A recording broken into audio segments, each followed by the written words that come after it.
Hello and welcome to the Heartbound Editing Podcast. This is episode 8 of the weekly Story Savvy series, where we tackle the 52 biggest self editing topics and tips to help you make your good story great. We've covered a bunch of topics in this series so far, including last week's episode on the most fundamental basics of story structure. Today, we are going to begin talking about specific moments, starting with the biggest choice our protagonist has to make.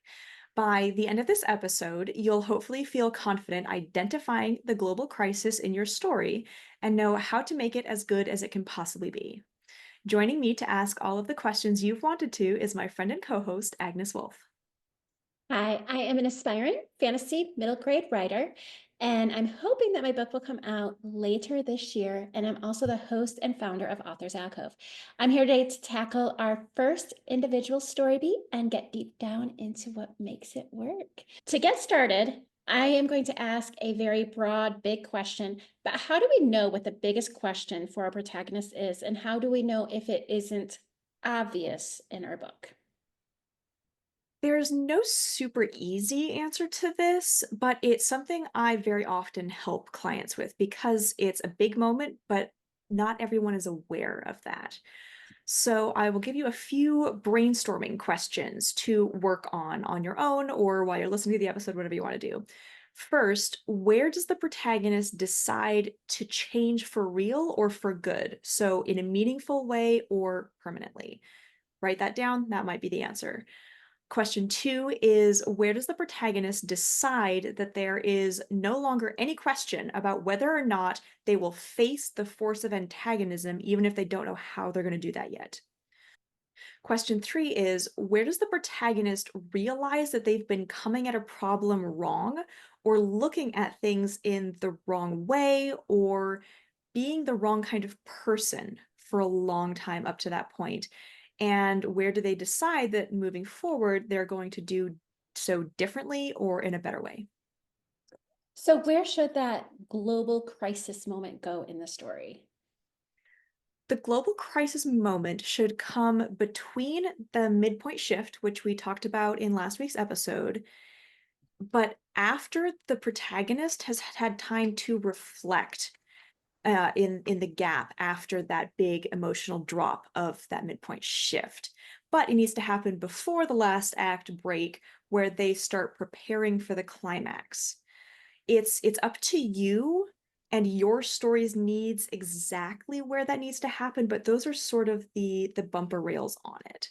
So, like we talked about with genre requirements many weeks ago, this is something that is likely so baked into the stories that we've been consuming our entire lives that it's likely your subconscious already knows that and already put something at least close to a global crisis or what could serve as one in that general area already.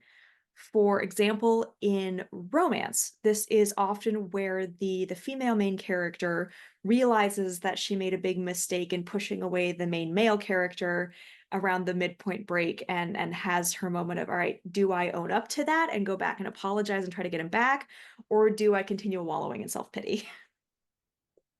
So, how do I know if the global choice our main character needs to make is big enough?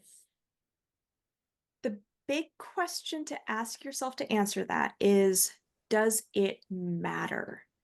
Does it matter so much that the entire rest of the book depends on the choice that they make in that moment to a significant degree?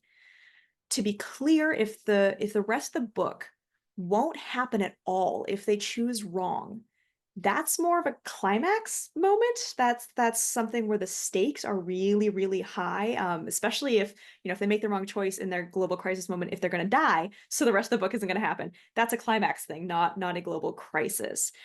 But it still needs to matter for them and for how they're going to approach the climax. So your question is pretty easy to answer in the negative, so in the negative space. If which choice they make doesn't really matter, then it isn't big enough. That's the very simplified version. This is all relative to scale as well. So the chapter one choice, because there should be some sort of choice in every chapter, is going to be small and it doesn't have to be impactful, but it still needs to matter. But then the big moment, the biggest choices they have to make have to matter the most and have the biggest impact.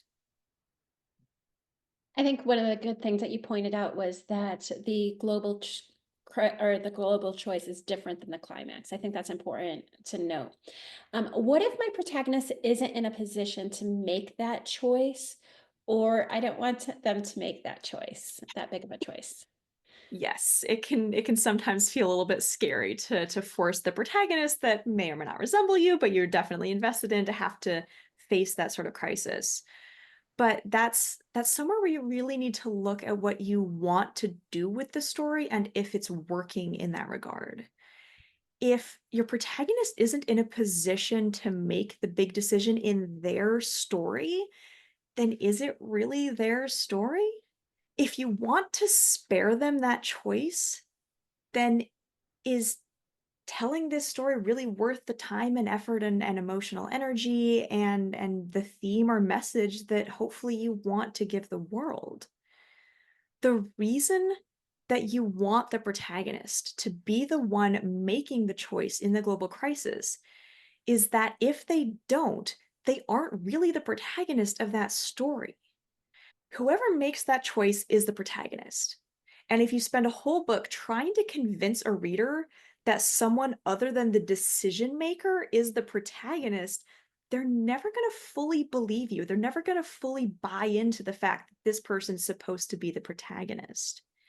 So it's also worth mentioning here that you hopefully want your story to mean something, like I mentioned with theme and message, and for your readers to be super invested in your protagonist. Forcing the protagonist to make this global choice, as uncomfortable as it might be, and uncomfortable is good in this moment, is the most vital way that you can deliver your message and get the readers invested in the protagonist. It kind of reminds me of when I was listening to a different podcast, and the person was talking about how she does workshops. And one of the workshops she was doing was asking about like the protagonist's main choice. And as the person was she was talking, she realized that her protagonist was a different person than she had thought it was. Yep. And that person actually sent her the book and said thank you so much because she feels her book was so much better once she realized who the real protagonist actually was. So And that's that a totally valid approach, and I try not to recommend that to my clients unless they're, like, really receptive to it, because that's a huge, blow if you really wanted to write a story about character A, but it turns out character B is actually the protagonist. But absolute props to that author for recognizing that and running with it, because that does make such a big difference to a story. And I know like me and you have actually had a conversation about mine where I was talking about future books, how I wanted to have a change in a character. But you also pointed out how you still need to have your main protagonist be front and center. Yep. I don't know if that's how you've worded it, but Yeah, very much like that. I remember that conversation, and basically the point that I was trying to make was you can't have a story centered around a secondary character. That's just not how stories work. If you want it to be centered around that character, they need to be the protagonist, or you need to take that change arc that you had planned for the secondary character and instead give it to who you want the protagonist to be. thank you very much. So how does my character's choice affect the heart of the story or themes, bringing it back to what we've already learned in previous episodes? Yes. Uh, Great question. So we talked about theme and message a few episodes ago in depth, and the global crisis absolutely ties in. In fact, it is one of the three most important moments to deliver that message along with the climax and resolution later on. So, your global crisis must be at the very heart of your message. And I've found that the easiest way to articulate that and how you want to do that and how it ties in is through a double factor problem question. And this is an idea that comes from StoryGrid, which I love. So, the format of a double factor question is it better to blank or blank? Very simple question. Is it better to or so the only thing that you really need to know about this vital question, other than that at this stage, is that both sides must be balanced. So, for example, is it better to be alive or dead? Doesn't work because there is an obvious better choice. No one is going to play devil's advocate and argue for the other side, at least not for the most part. However, questions, double factor problems like, is it better to live in shame or die in glory? Totally works as a double factor problem because different people are going to have strongly held beliefs arguing on either side of that. So, for a romance novel, if your message is your spouse is more important than your career, this question, or sorry, this theme might be stated as a question as, is it better to have love or money? The point is to come up with a question that has enough nuance to it and enough arguments on either side that it's worth exploring. So for high fantasy, if your theme is perseverance always triumphs over evil, that's a great theme. That's fine, but that doesn't actually have a crisis in it. So rephrasing that, and this is just a brainstorming exercise, rephrasing that as something like, is it better to fight a hopeless fight or live peacefully in subjugation? That's a double factor problem. And that gives you that question that your protagonist is going to have to ask themselves in the global crisis. They have to choose between the two sides of the double factor problem. That's what the global crisis is.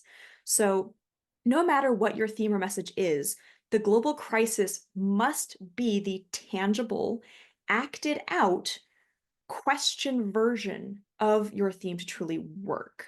Does that make sense? Yes, it does. Okay. So, how do we decide which choice our protagonist should make around that huge question if we aren't sure? Especially if we're supposed to set up a question that has no obvious answer. Right. If you aren't sure, and the book is already written, which I'm going to assume it is since this is a self-editing series, then either the answer is obvious or the choice doesn't matter. And you need to assess in your own work which is the case if you're genuinely struggling with this question. So, the global crisis has to be a bottleneck where only one of two choices can be made by your protagonist in that moment. So once one of those choices has been made, the other one can no longer be on the table ever again. That's part of making it matter.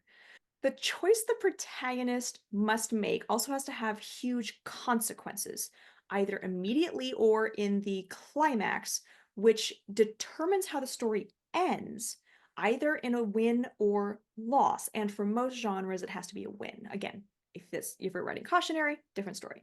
Basically, if you would have to rewrite the book past that crisis moment, if they made a different choice and you don't want to, then the choice you want your protagonist to make in that moment is obvious and you don't need to worry about this further.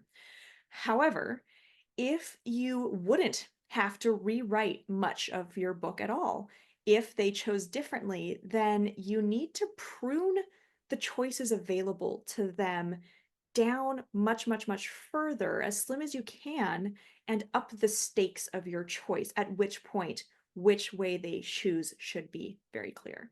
Now, I'm going to take this moment to mention a huge caveat to absolutely everything in this episode.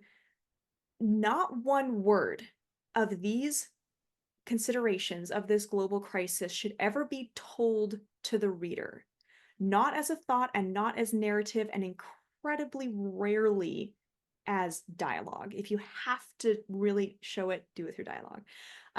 But these choices are for you to name as the writer, to know what's motivating your protagonist and making sure that they act in that regard. It's for you to make sure that your story is working, not so that you can add in, a paragraph where they're having this big internal struggle. That's not the point of this.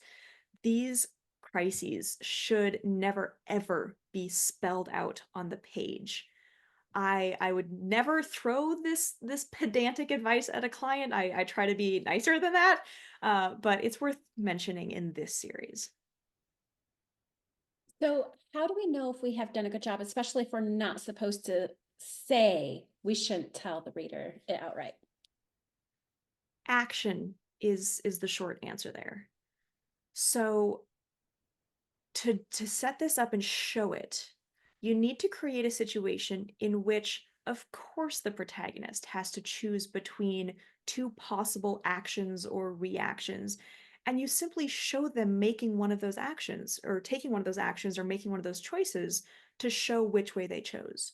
So this applies to the classic trolley problem where you just show the train track and it's got two different ways to go and there's people tied to the right, the tracks at different places. You don't have to show the protagonist thinking, "Oh my gosh, I don't know which way to go. Which person am I going to run over?" The question has been shown and set up, and all you have to do to show the character making their global crisis choice is which track they choose, which way they, I don't know how trains work, which way they turn the train.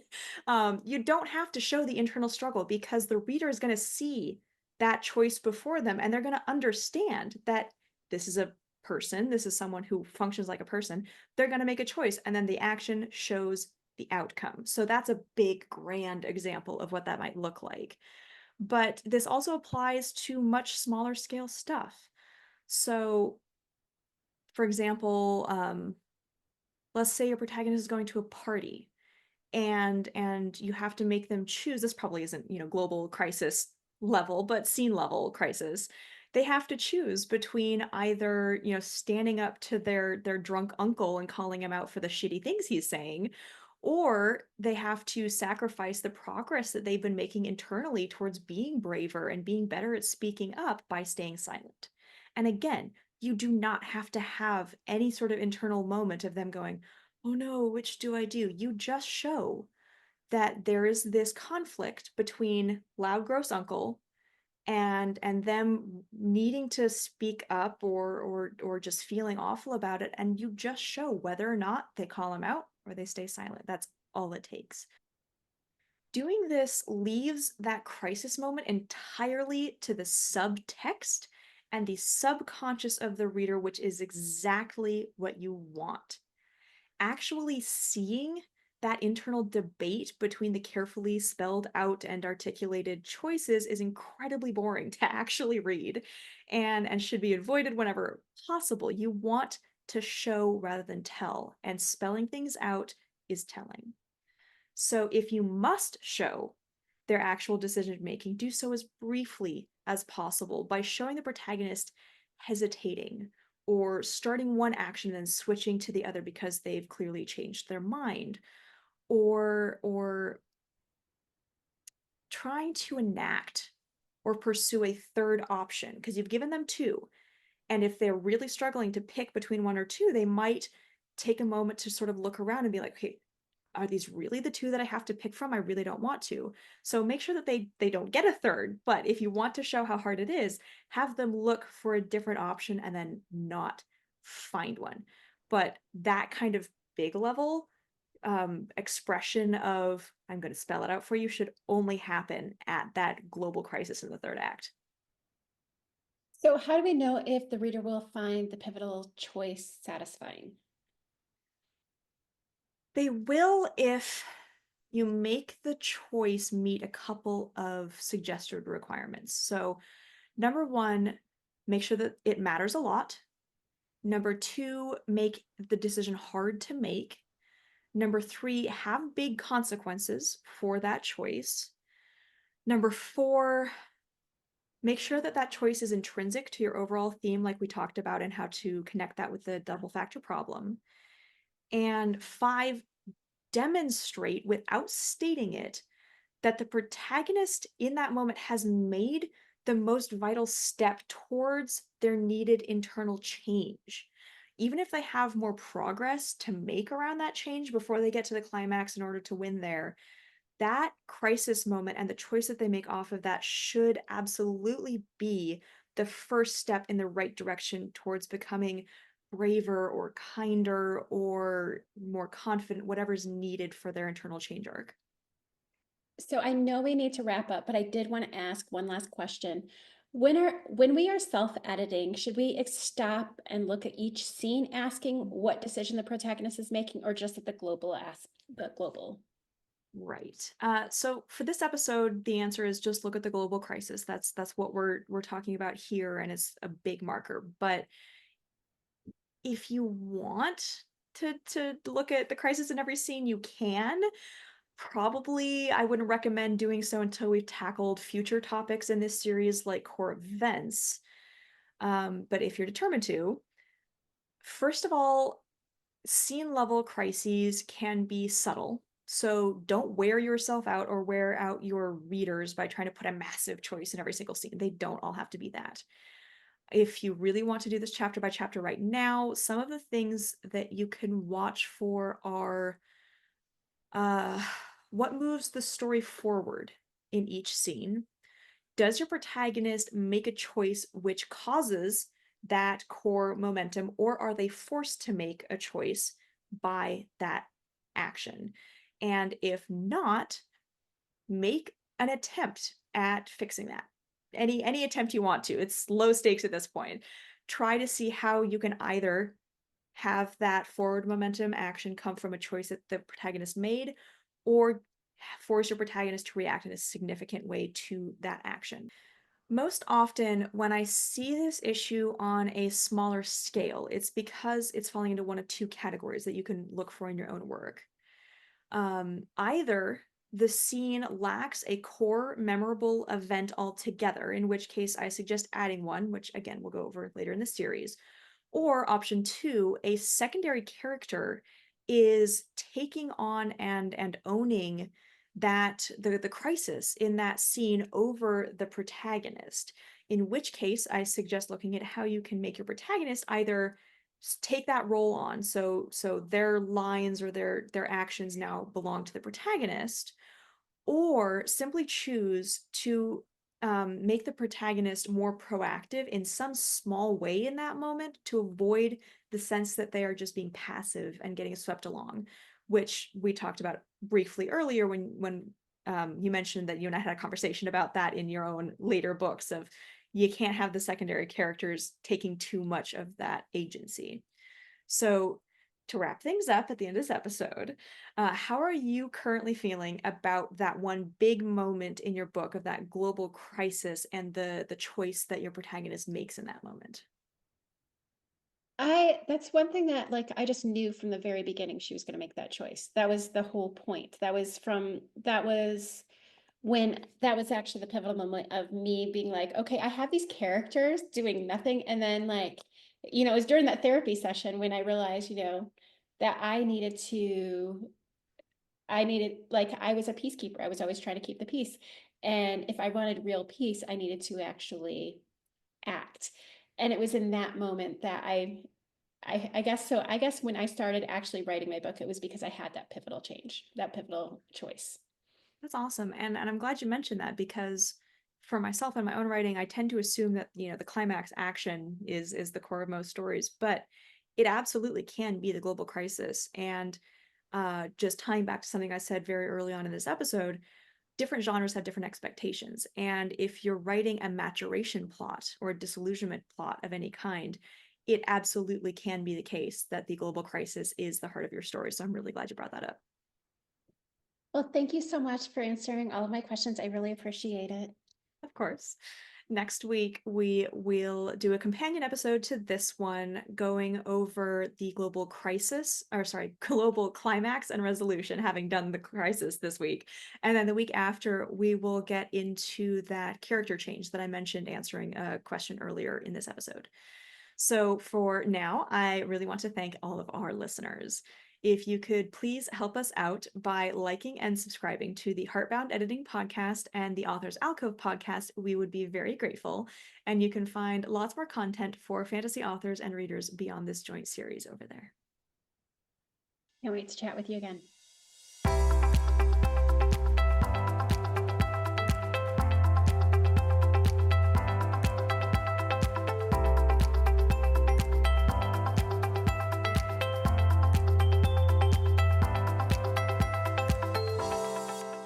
Thank you so much for listening to the Heartbound Editing Podcast.